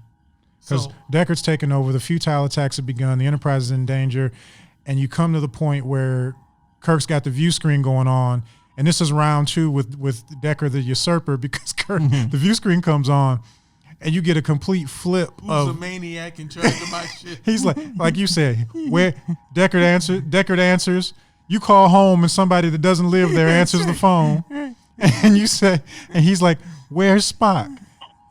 I'm talking for the ship now, Jim. I've taken command. What? You're the maniac. And he's like, you changed the lock on my house? What are you talking about? And Jim and Kirk does not care. Jim, he knows the regulations. He does not care. He's like, get out of my chair. Yep. Give Spock the phone and go sit down somewhere. No, give Spock the keys. Give Cap the keys. Like, go sit down somewhere. In his words, get my ship out of there. I don't care what you do. I'm not losing my command. Right. Kirk already knows nothing you're gonna do over there is gonna result in a success. You know, get my ship out of there, you knucklehead. And he says this line. First he says, give the ship back to Spock. And Decker pushes back. And then Kirk comes back with this line. He says something like, on my personal authority as the captain of the Enterprise, take command. Yes. And at that point, Spock's like, "Oh, I'm relieving you." Well, and he's like, "I don't recognize your authority." And he goes, "I'm relieving you of command. Don't make me arrest you." Well, before he goes there, he makes the statement. You going to make the statement? Oh, go ahead. Where Spock goes, if we survive this, you can court martial. You can court martial. What we might be doing is wrong. But that's worryable. But again, whether or not we survive this issue. But again, it's a great dichotomy between what we were just talking about. In Kirk's absence, nobody was willing to cross that line. Right. Kirk gets on the horn and tells Spock's Mr. Regulations. He's Mr. Logical. He's not going to do it. Kirk says, Spock, take back my ship. Spock now goes, yeah, okay, Commodore, I'm about to break every reg I know of, but I'm taking you out of that chair. And don't make me get these two strapping lads at the door to help me. which unfortunately don't prove to be very effective. Well, red shirts. That's one of my favorite fights in all of Star Trek. Deckard and Montgomery. That's a good fight. That is a good fight. Because Montgomery's capable. Everybody busts out the judo, and Montgomery is capable.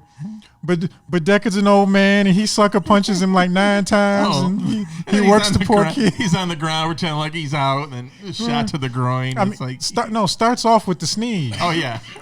Pow! But it's Montgomery trying to beat up on an old salty captain, and it's not working out for him. But that's one of my favorite fights in all of Star Trek. If Commodore Decker had a knife, he would have stabbed him. He would have stabbed him with it. Yeah. But once again, the crew falls back into place on Kirk's personal authority. I don't care how many regulations we're breaking. Court martial us if we live. Court martial us if we live. But it's that point where Decker steps aside. Right. But when Kirk's making the conversation and Kirk's asking Spock for information about the ship, Decker, that little pettiness comes out. Yeah. Right. Down here. Yeah, where Spock was about to answer him up by the communications science council. Yeah. Or Science and Communications Council. Yeah. Decker goes, down here on the chair, down here. Yeah. Where I can hear. Like you couldn't hear him up there, but it's petty. Yeah, in a key reveal at a key time, because it's like, once again, I'm not worried about the planet killer at that point. Nope, Decker's the biggest threat. Dagger's the biggest threat. And it's like, how far is he going to take this? You know, how deep is this psychosis that he has? Because now the real authority from a situational competency standpoint, which is Kirk, because he hasn't been broken, he's in this equation now. And you're thinking Decker's going to be, you know, Jim, you know, we've got to fight this and everything. And I lost my crew and, you know, okay, Matt, but Spock needs to do this and I need you to step down. And he would say, okay, you know, and I don't know how he gets out of it. I'm telling you, Kirk, but at that point, you're right. He's petty. Kirk's not having it. Kirk would leave Rigel to themselves. Oh, absolutely. I'm bailing with my crew. Yeah. Oh, yeah. And we're going to survive. Well, that's why I said we'll worry about Rigel after. That's why I the said fact. I pushed back a little bit when you said they had a choice. Right. Like Decker felt they did not have a choice. Right. But I don't believe that Spock or Kirk ever felt that there was any other choice other than Getting out of there. we're just going to get out of there, get some help, and then we'll attack it that way. If you go true to form, based on how they handled other situations, Kirk's probably thinking, get clear, warn Starfleet. Absolutely.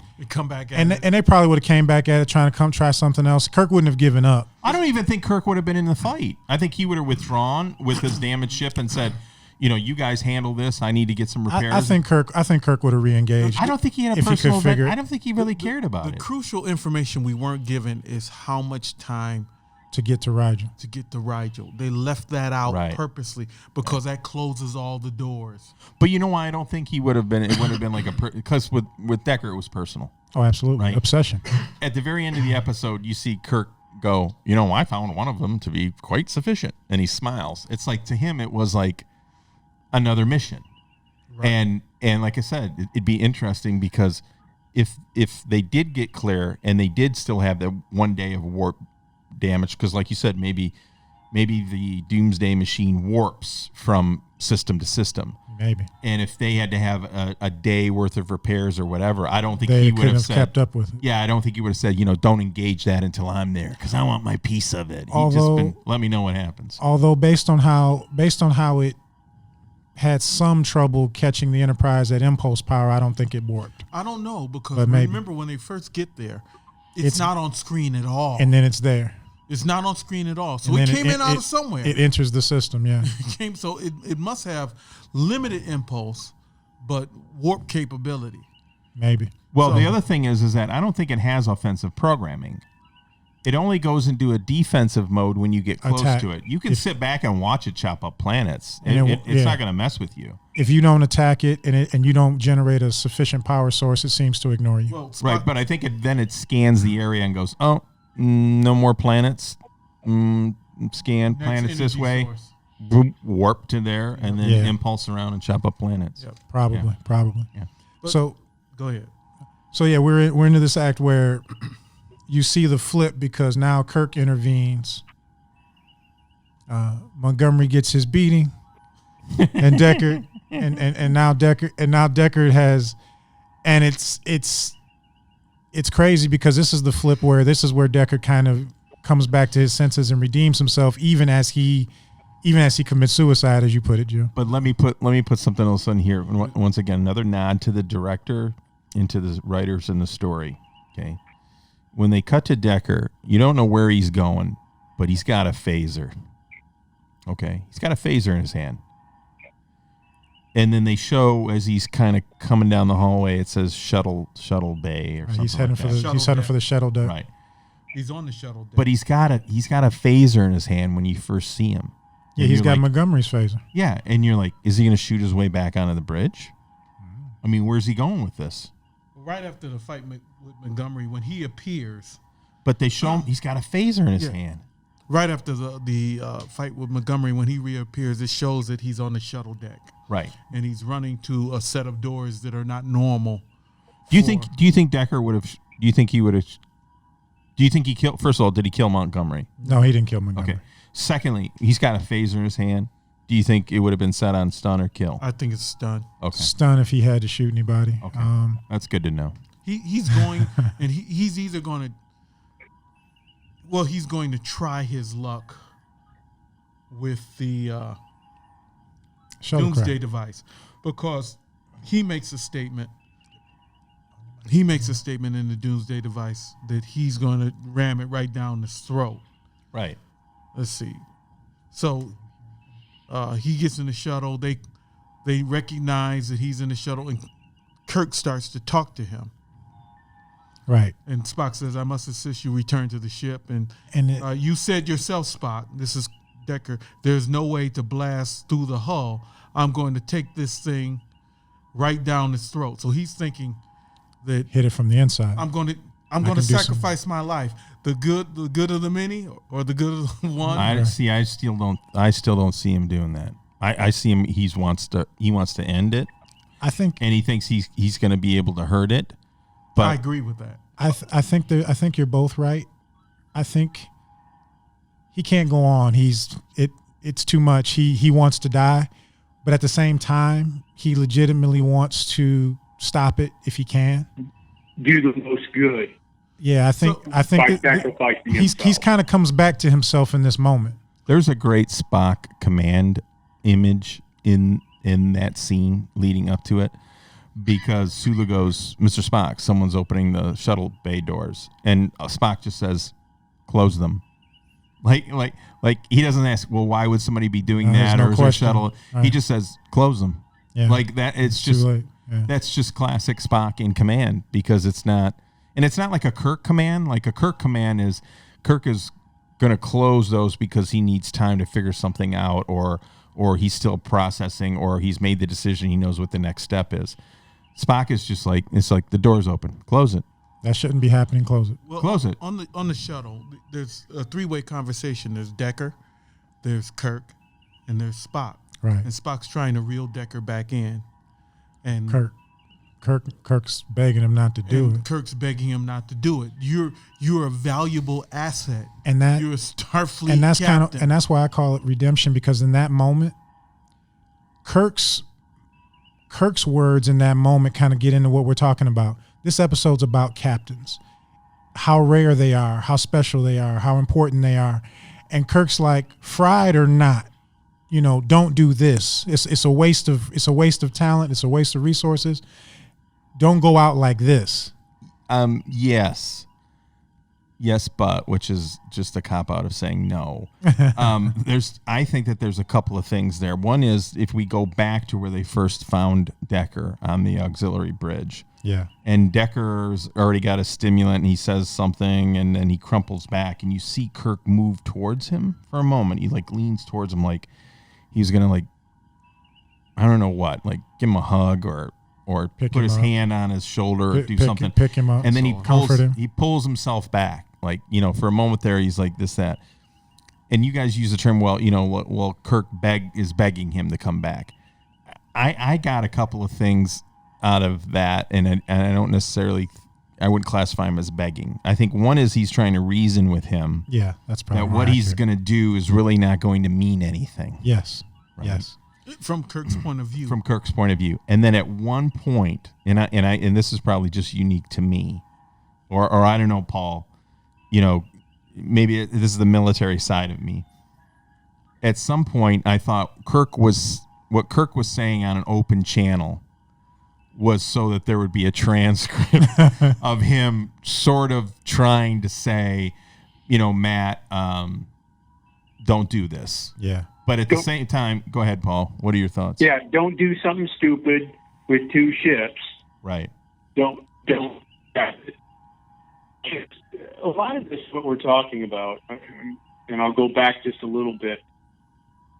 When Decker takes over the ship, Kirk is technically still in command of the Enterprise. Right. Right? He doesn't have to be on the ship to be the captain. Right. He's still the captain. Decker technically usurped command from Kirk. Kinda. I will go with Mark on this is an extenuating circumstance. But even here, yeah, I think you're right. He's making a record. He's making a record so that when Starfleet looks back at this and looks back at the facts, and they can draw a conclusion and go, well, maybe you did trip off the deep end. Well, I tried to talk him down, and he wouldn't. Little. He Yeah. wouldn't listen. But when Don't remove my command. when we look at it, I don't think they would have figured out. No, not without it. They'd have had Not to without- detonate something inside Not of it. without Decker's crazy. Yeah, Deckard's They wouldn't have. actions did help. Oh, but And, well, and that goes back to what you were saying, Mark. Why didn't they figure in suicide? Well, these guys don't think they're going to lose. Right. Decker's the broken hero. He's already, and he states it while he's in the shuttlecraft. I've already lost my crew, and I should have died with them. Right. That's one of the statements Deckard makes. I think that's the expectation in Starfleet. I don't think Decker is coming out of this getting back on the Enterprise. He ain't getting another ship. No, he's not getting They're 6 gonna months retire off him. and shore leave. He's done. Oh, yeah, they might put him in Starfleet Academy or something. Oh, I don't even know if that. I mean, he's probably. It wasn't his mistake. I mean, it wasn't his fault. He won't. Yeah, it was. He won't. It was his he mistake, won't- and it was his fault. Strictly speaking, based on what he ran into and what he experienced, there'll be an investigation. He'll be found not at fault. Will they ever give him a starship again? You didn't get a No. starship if you left a hatch open. You know what they would have said to him? They would have pulled him in and said, Matt, you've been a great guy, great commander, but this is Starship. This is Starfleet. He'd been And you're riding a saying- desk in San Francisco. Absolutely. He'd be riding a desk. He'd be reviewing policies. But He wouldn't get a starship again. probably. never. Well- never. Yeah, and you think about who he is and how he got to where he was. Audio Like- author can talk. Yeah. Yeah. Chiming in for a second. Yeah. He, I think figuratively, he died when his crew died. Oh, And absolutely. he had Yeah. nothing left to lose. In a very real sense. His yeah. life is over. Yeah. Because their lives are the ship Yeah, and the crew. right. That's their life. That's what they are. Yeah. But Starship captains don't marry. But to Arthur's point, Well, what happens then at that point can't. is his actions after that have to be looked at differently. Right. So, and I didn't mean to jump so quickly on whether it was a mistake or whatever, him beaming them down, him engaging it, because at the end of the day, the Doomsday machine didn't destroy that ship. It left it alone. He just didn't understand how it worked. Like He didn't understand he it didn't worked. know what they figured out later. But once he got over to the Enterprise, and you got Spock telling him, This is not going to work. it's not going to work. matter what we do. Maybe First Officer Masada didn't tell you that, but I'm telling you this. It's not going to work. And in fact, what it got you was a wrecked ship and a dead crew. And if you're about to repeat those actions, and he says that to them, Right. then you're acting Insane. suicidal. Right. And then I can relieve you from that. And then Decker backs off. And that's a key thing at that point because, to Arthur's point about everything that he's done up until that point, you're right, Mark. I guess you probably could say, okay, Matt, in a 30-year career, it's the one mistake you made, but you've paid enough. You listened to your crew die and you lost your ship. We're going to give you another chance. But once he went onto the Enterprise and started making those Went off the rails. he's He's done. done. Yeah. He's done. If that comes out, yes. He's done. That's without a doubt. Yeah. But what we have is because of Decker's lunacy, because of his Ahab, he wounds the whale enough for Kirk to figure out how to win. And that we find this over and over in the Star Trek episodes, the writing. Yes. Coming in secondhand, gaining information from those who lost their life and overcoming. TNG and some of the other Star Trek, they come in and they're the first ones there and they figure it out in the middle of the episode and all this stuff. It doesn't draw the realism and the heart tugging emotion along with fighting the battle after you've already seen the devastation of what you have to face. Well, there's not the same emotional investment. Star Trek, as we started out with, Star Trek, the original series, had consequences. Yes. People failed. People died. A lot of people died, and they handled it in a very matter-of-fact way. Outposts got destroyed. Arena. That episode starts out with the Gorn annihilating a Starfleet a starbase, Yep. a planet-side starbase. All those guys are dead. Mm-hmm. The later series, there's this plot armor. They're not going to fail. That's a good way of putting it. They're not going to fail. Yeah. And plot armor is very common in storytelling now. The hero's not going to fail. You just don't know how they're going to get out of it yet. Right. And yeah, you know they're not going to die. You know Right. they're not going to fail. They're not going to. Yeah, it's. Oh yeah. yeah, there's the consequences have been negated. Whereas in the original series, there was gravity, and I guess you could reasonably. You know, one of the things, just so that we don't overlook this, I can remember being a kid and seeing that imagery of Decker dying. Yeah. You know, the music, and he's like And writhing the light, agony, yeah. and he's like grabbing his face and everything, and you don't hear him screaming, but you kind of do. You don't. I mean, he's in so much pain that that there's no sound coming out. There's of no it. sound. There's just this music and him getting Just closer to the writhing, light, yeah. getting bright, and it's like, I mean, that's R-rated stuff. Yeah, you it's know, rough. I mean, It's rough stuff. That's rough stuff to watch because he's suffering. Yeah. That's not a quick death. No. Oh no. That is not a quick death. No. And then somewhere in all that, probably after he's already died from the heat, the shuttlecraft explodes. Yeah. You know, but yeah, that's why this stuff holds up. That's why it has so much more gravity than a lot of what came after it, is because all that's built in there. There's no guarantees. I mean, there's even a few episodes where even though you kind of in your mind, you know, these are the main characters, they're probably not going to die. There's a few episodes you're not so sure. Well, and then what's interesting about this, where we are in the story, is it's the first time I think that Kirk goes, I'll fight this. I don't. Right. Up until that point, he's like, I'm just trying to get it away from the Enterprise. I'm just trying to get this moved. And then he gets this information. He's like, you know what? I think I could probably fight this. Right. And I think I know how to do it. And when Decker sacrifices himself, and Sulu makes the comment that the energy levels have went down, and Spock does a check, and that information makes it to Kirk. Kirk goes, okay, Decker was on to something. So far, all the information we have is we can't touch it. We didn't have a big enough We bomb. don't have nothing that can do anything with it. And I'm going to run this ship, Deckard's old ship, down his throat with the caveat, you guys beam me off. Get me off this thing. And, you know, and kudos to George Takei for Mr. Sulu. He's not only you know, the helmsman, but he's also processing what's happening. Data. He's the guy that comes up and says, you know, I just monitored a power drop there. Right. And when it goes back to your thing about, you know, the efficiency of that crew, of what they're doing. Like nobody said, you know, and you make sure you're looking at its power output and do everything like that. It was just done. Well, as the tactical officer, he's probably looking for, you know, did we do any damage? Right. Yep.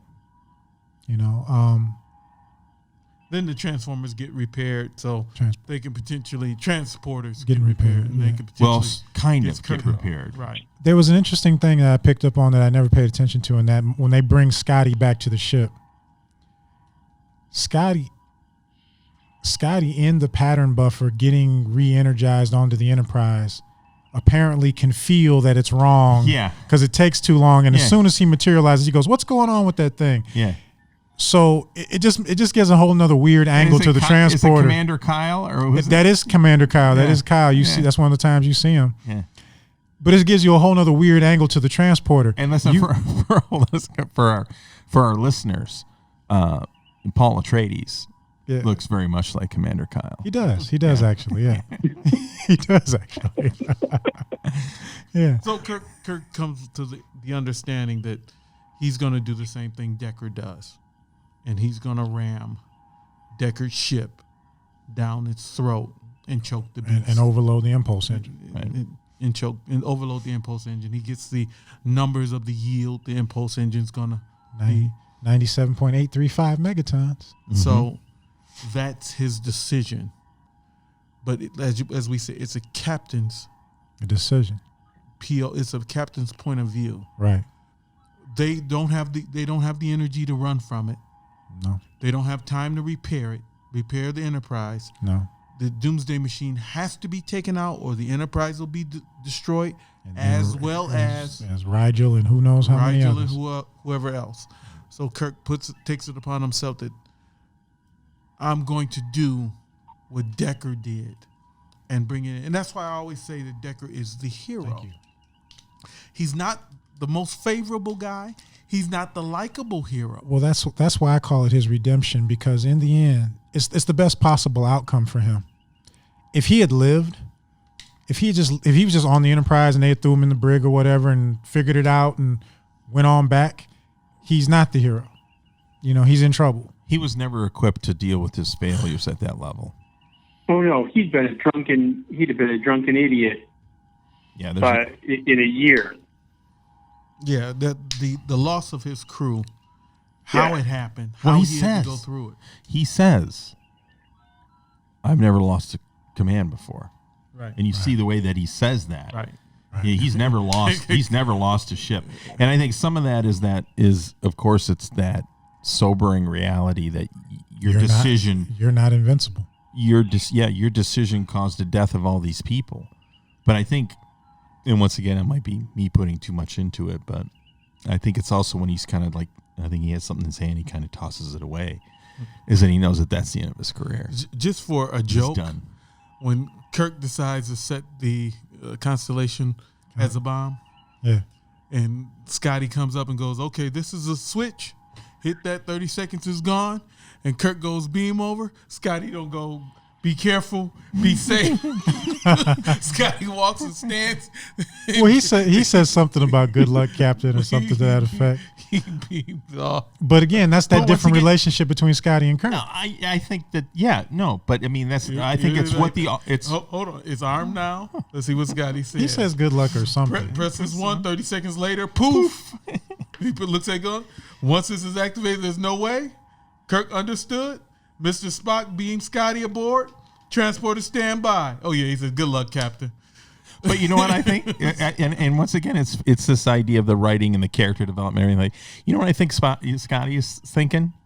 He's thinking, I just got this thing put together, Right. And he's gonna blow it and up. he's just gonna throw it. He's gonna gonna blow it blow it up. Like you know, But- this is another ship that I work on. He's gonna just tear it up. There's another important moment in this, and we kind of blew past it. When Kirk makes the decision to make the Constellation a bomb, Spock, who's been ultra Vulcan for the entire episode, breaks. And again, it's great filmography, the whole nine. They hit him with a different angle, and the lighting's off, and you see Spock's face change, and he goes, "Jim, you could be killed." And it's the only time in the entire episode where Spock's not, 100% full on Vulcan. He cracks. There's an emotion of, wait a second, my captain might die. Yes. I don't care. I haven't been emotionally invested in this up till now, but my captain might die. Yes. It's the only time Spock cracks in the entire episode. Because there's other episodes where they kind of play fast and loose with Spock's emotions on how much he really feels or not. Yeah, and I always try to see if I can see that differently, and I can't. Like that's 100% on. He says, "Jim, you'll die just like Decker." Yeah. What strikes me as different is how they film it. The lighting, the way they hit him. Oh yeah. There's a softness to it that's not there for the rest of the episode. Yeah, there's a Kirk spotlight on his eyes in this episode too, earlier on. And it was just great. It might have been subliminal when we were kids to see it, and now it's pretty obvious, and people might think it's kind of hokey. Mm-hmm. But it was just the style, and it worked. Well, man, on track, I think we're hitting the far end of our limits. We might want to wrap this up. Well, we got into the end of the episode. I mean, we know Kirk miraculously Kirk pulls beams it off. Yeah. Scotty says bonkers. Yeah, bonkers. Says bonkers when he goes into what tube is that? Jeffrey's tube to do it. Yeah. The famous and then Jeffries Spock is tube. like, that's because the transporter's blowing a pad, building the tension, trying to get Kirk back before they lose all their ability to get him back from the transporter. And then I know Spock at one point says, "Mr. Scott, try inverse phasing." Yeah. And I'm like, Scott, you got to understand Scotty at this point. I haven't already done that already. Yeah, I invented it. Vulcan. I invented it. Right? Yeah, Scotty should have yelled back, "I know," but He was too busy. so, and to me, like something you pointed out earlier, the episode ends up on kind of a light note where Kirk says one was sufficient. they almost, in my mind, this was a pretty heavy episode when you really think about it. A little bit of levity. That little bit of levity on the way out almost takes away. I considering all that happened and the relationship between Kirk and Deckard, this episode, almost every episode ends with a bit of levity, but this episode probably shouldn't have had that. I think for me, as a kid, when I watched this, and then I see it now, they cut to Kirk right before they say beam him back in the last time, and it's the only time I remember it looked like to me that Kirk was pretty convinced that he was going to die. He was having that moment where he's like, I may not make it. Yeah. Like he was holding the communicator, and the look on his face was just like, I don't think I'm going to get out of this one. And that's the only time I ever remember seeing that.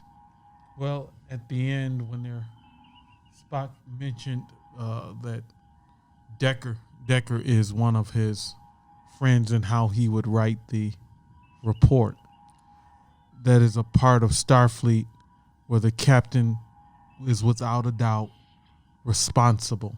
Absolutely. For everything that transpires upon his ship. And since he's the only fleet officer or command officer left, he has to report what happened to both ships. Right. So it's a beautiful episode. It's a beautiful character examination of a lot of the characters. And as we find out later on, it's not only that was Kirk around for one Decker, right, dying, he gets to see two. It's kind of amazing how many of the starships actually get destroyed in the show. It's not just something you hear about offline. You see it. Well, Jim's talking about Star Trek the movie Decker. Right. That's relative or of son. His son. Yeah. That's the tension between them in Star Trek the Motion Picture. That's his son. Yeah. Well, great episode. Oh yeah, probably my favorite. If I'm calling out my top 5, it's probably number 1. It is a good episode. It's probably number without a doubt. I'm still Balanced Terror as 1. Yeah.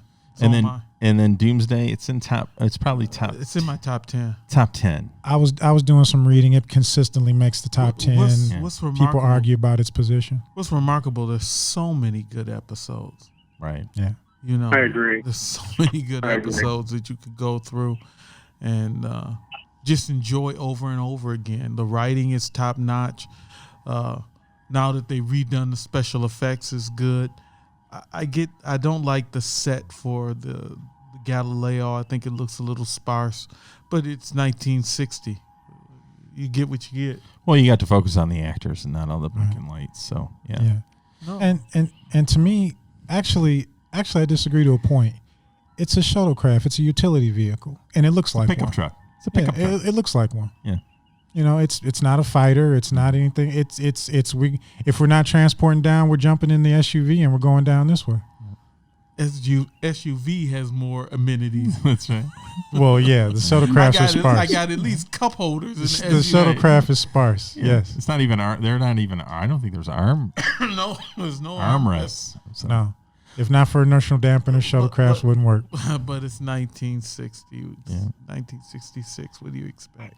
Paul, any final thoughts from you there halfway across the world? Actually, I have one. The Next Generation has a book with a second Doomsday Machine story arc in it that ties back to this, but it is TNG. It doesn't have the character depth that this does, but it does go into more detail on the Doomsday weapons and what they were for. It's a good read if you want to learn a little bit more about that. But other than this, I don't know if I accept it as canon. Well, I wouldn't accept it as canon. The novels are not canon because they're all over the place. But no, I wouldn't accept it as canon. But it's a decent story. There's another. There's another book, Paul, before that TNG book. There's another book dealing with the TOS cast where they do find a second Doomsday machine. It's not canon either, but they did that a couple times where they revisit the Doomsday machine. No, I missed that one. It's an older one. It's an old one.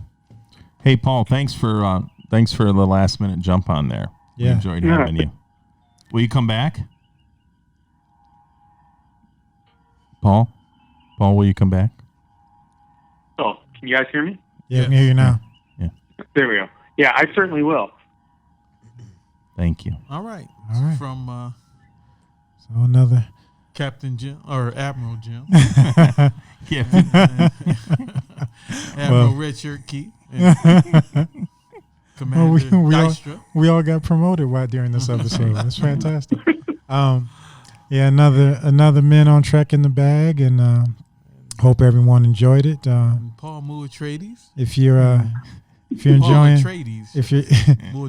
if you're enjoying this, please hit that like button and subscribe. Like and subscribe. And we'll see you again soon. Beam us out of here. Perfect. Audio Author, energize.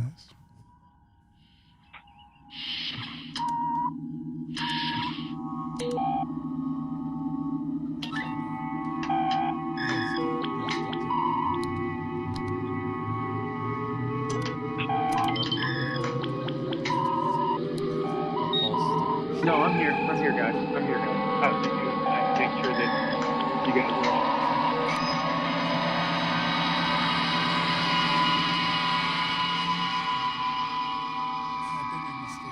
I think we need to stay on point a little bit more. I'm trying not to be draconian about it.